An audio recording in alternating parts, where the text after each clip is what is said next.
These aren't the droids we're looking for. I got a bad feeling about this. It's them! Blast them! Well, hello there, everyone. I am so glad that you have tuned in to another episode of Jerry's Game Shop.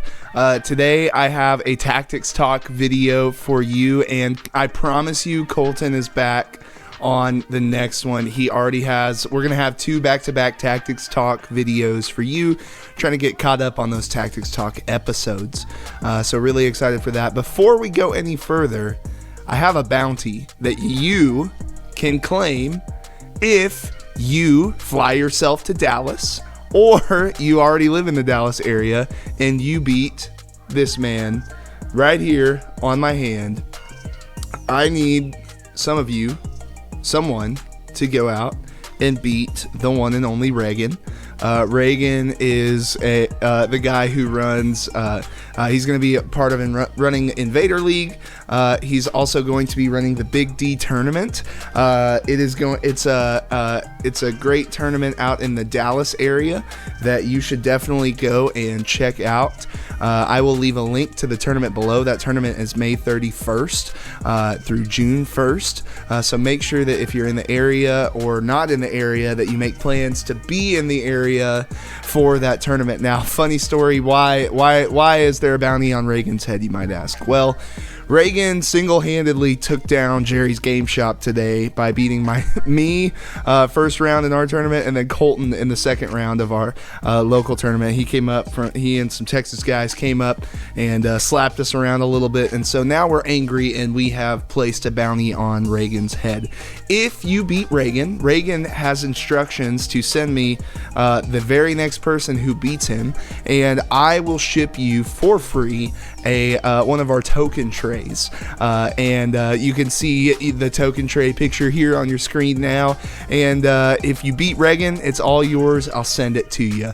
Just let me know when you do that. Have Reagan send me a message on Discord, and we will get it taken care of. If you want one of these cool token trays, you can also check out the links in the description below, and you can pick that up using the code YouTube22 for a cool 15% off that and or all of our other amazing Legion products at Jerry's Game Shop. Next, really quickly, I want to tell you, say a big thanks to our Patreon supporters. If you would like to support us in that way, there's also links below. Moving on.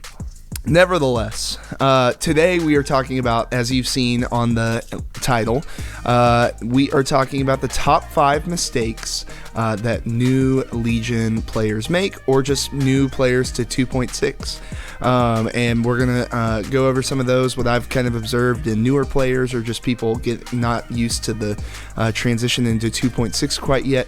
And we'll go from there. First mistake that I am seeing people make is that they are coming into the game without once you go through the card flipping process, the turn 0 process. I'm seeing that some people are either ignoring a secondary or not worried too much about trying to tie or score maximum points on the primary. So that first mistake is not having a plan for tying or winning the primary and the secondary in your games. Now, this might be evident in sweep and clear. When you have to score maximum points on sweep and clear in the secondary, you have to have a unit in your friendly territory, in contested territory, and in enemy territory to kill. You need to kill a unit while you're in those territories. Some super aggro lists might just completely ignore trying to score that friendly territory if all your units are range 2 units and you're just pressing the W key, and then by the end of the game you're like, oh no, I can't score my friendly territory kill. So there are just it's really important that during that flipping process that you're thinking about, am I going to be able to score as many points as my opponent on this, or more? And then if you're going for the tie on one of those, say you're going for the tie on the secondary, you better have a plan to outscore your opponent on the primary. So if you can guarantee that you can that you can score the same number of your points on opponents, same number of victory points as your opponent on one of them, then you've got to make sure that you have that plan for success on the other. Mistake number 2 that I see is focusing on the combat. Now, it's really fun in 2.6. It's really up in your face combat, and there are big dice pools that are tons of fun to sling. But man, if you are not careful, you will very quickly lose track of scoring some of these. They can sneak up on you really fast, like bunker assault. You could blink, and then your opponent could score 3 points by blowing up a bunker and 2 for their safe ones, and then they might score 2 points for killing a unit in enemy territory, and that could be like a 6-point turn for your opponent, which is bad news bears in Star Wars Legion. So don't, if you're a new player, definitely don't get focused in on that combat. Really make sure that you are thinking about all the objectives that are going on around you, and make sure, again, like point 1, that you're scoring those, as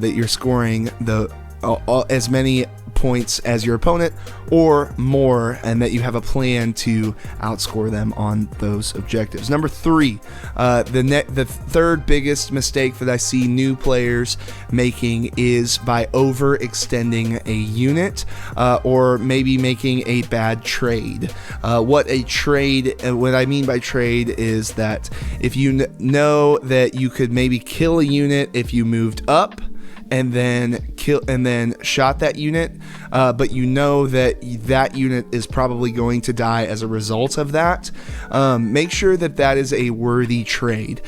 For instance, maybe back to our sweep and clear example, maybe you are going to dive a unit into enemy territory because there's a B1 with 2 health left, and you dive into that unit, you kill it, you score the 2 points, but then something else kills your Grievous that just dove and did that. If you did that too early in the game, and you begin to hamper yourself or prevent yourself from being able to score, that if that's going to hamstring you and prevent you from being able to score objectives down the road, that might have been a bad trade. Or if we just look at point cost, even if you are playing for the tie and you overextend a unit like a super B2 unit that only has a few models left, that unit's like 170-ish points, and if you go and kill a 40-point rebel trooper unit, but then your 170-point unit gets killed by Luke on the next turn, that was maybe a bad trade. So you want to be thinking about point values. You also want to be thinking about is overextending this unit going to get it killed, and is it going to put me behind activation count wise, energy wise, things like that going forward in the game. One of the fourth biggest mistake that I see is players settling for cover instead of line of sight blocking. Cover is not guaranteed anymore. Small dice pools can be very lethal if you are leaving yourself exposed. Cover can be amazing sometimes. I just got out of a tournament today, and there was a 6 of 8 cover save and like a 6 of 10 cover save today that were rolled against me, unfortunately. So cover can do things, but it is not often that it does things. So when you can, make sure that you are finding line of sight blockers to hide behind, even if you have to shorten your movements just a little bit. Being sure that you're going to have those units out of line of sight is a big win as you are continuing to be aggressive in your games.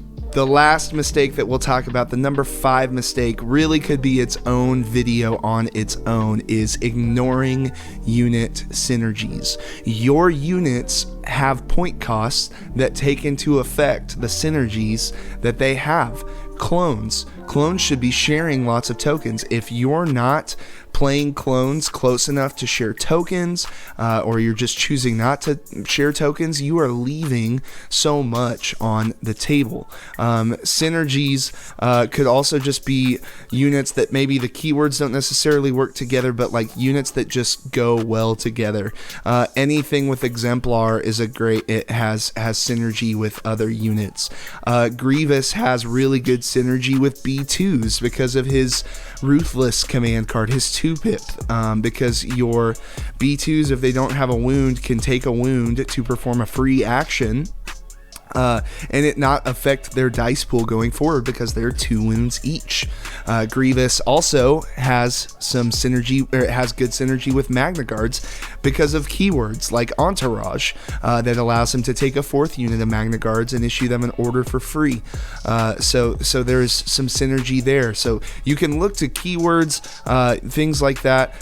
There are just lots of units with lots of really good synergy, like Wicked and Leia have teamwork, Cassian and K2 teamwork, Han and Chewbacca teamwork. Those are things that have synergies with one another, but also just units that want to do the same thing and can do it somewhat together have great synergy with them. When you're building your list, you've got to make sure that if a unit you've got to make sure that if a unit has synergy with another unit, that you're considering dropping those things in, and then once you get into the game, that you don't steer away from playing into those synergistic relationships that units have with one another. And again, synergy could be its own video. We could do faction synergy videos with units that play nicely together, and it would be a long video. So if you have comments about any of the top 5, I'd love to hear them and chat with you below about those things. Thanks so much for watching today, and we'll see you next time.